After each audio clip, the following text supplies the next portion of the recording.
Thanks, Ryan. Volunteers are needed for a cleanup opportunity in Hibbing, and two organizations have merged at UWS. All that and more as we take you around the Northland, city by city. We start in Hayward, Wisconsin, where a contest is underway as part of the Visitor and Convention Bureau's yearly campaign. Photo submissions are currently being taken for the 2025 Visitor Guide cover photo.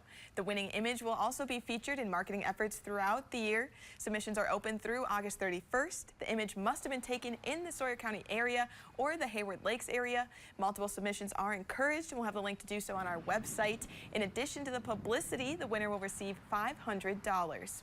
Next, we head to Hibbing, Minnesota, where volunteers are needed for a special cleanup project.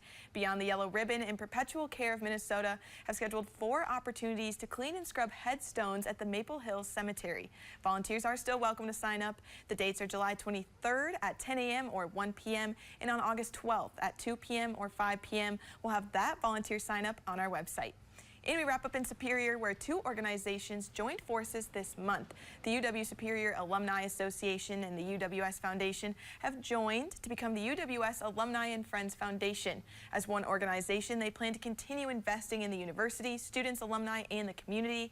Leaders say the merger allows them to have a wider and more inclusive scope in the work that they do.